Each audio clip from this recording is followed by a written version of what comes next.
Comparing quantities, जिस पे हम कुछ एमसीक्यूज देखेंगे। Dash means comparing quantities, ratio means comparing quantities.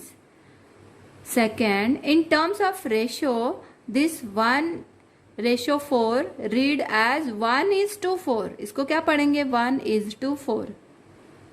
Dash is a reduction given on the marked price of the article. तो discount is a reduction given on the marked price of the article.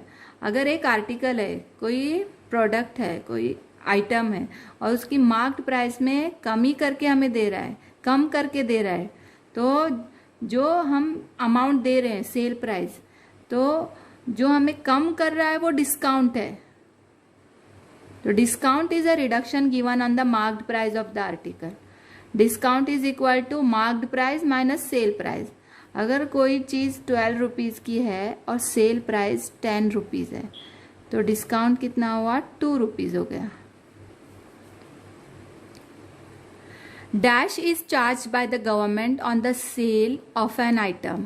Sales tax is charged by the government on the sale of an item.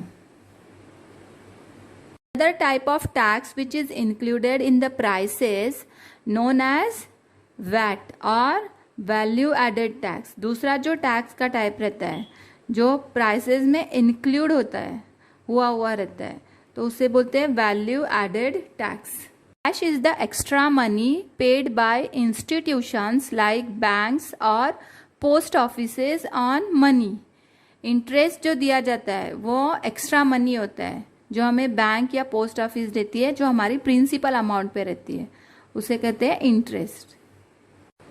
The interest is calculated on the amount of the previous year. This is known as interest compounded और compound interest. Ninth one, discount can be calculated when discount percentage is given. अगर discount percentage दिया हुआ है marked price पे, तो हमें कितना discount है वो हम फाइंड आउट कर सकते हैं।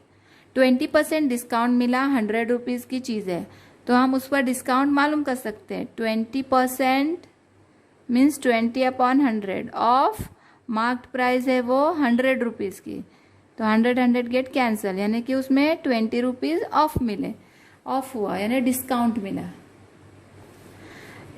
10th one, cost price is equal to buying prices plus overhead expenses.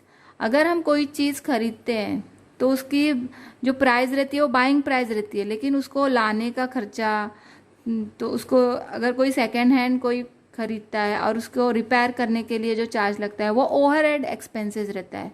नई कोई आइटम ला रहे नया कोई, वो बाइंग प्राइस है, मगर उसको लाने का जो खर्चा है, एक्सपेंसेस है, तो ये सब मिला के कॉस्ट प्राइस होता है।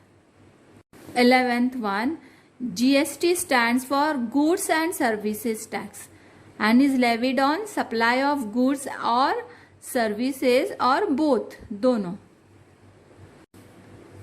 12th one, compound interest is the interest calculated on the previous year's amount.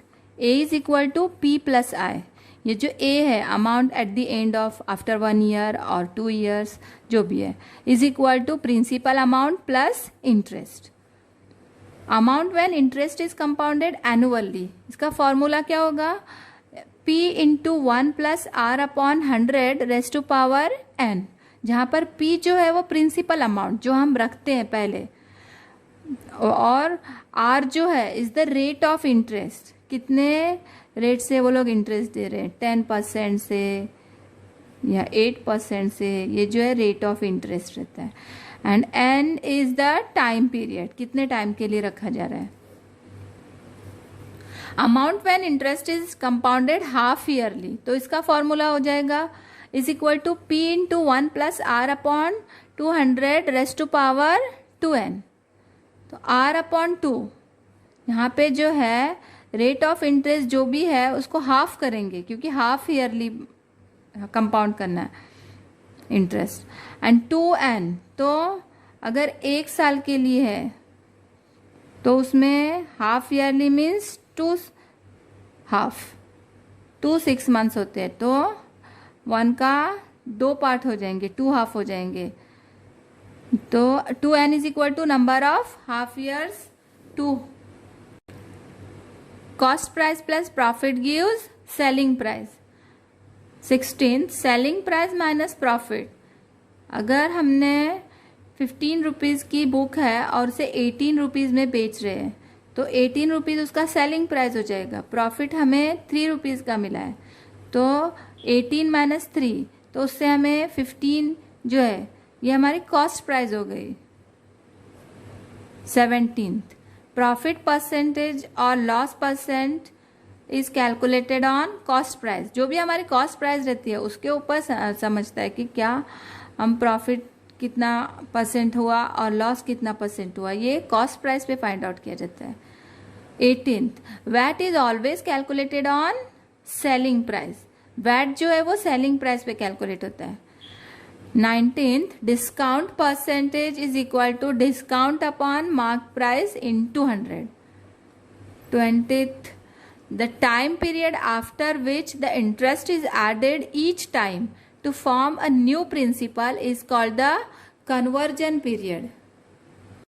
Profit percentage is equal to profit upon cost price into 100 and loss percentage is equal to loss upon cost price into 100.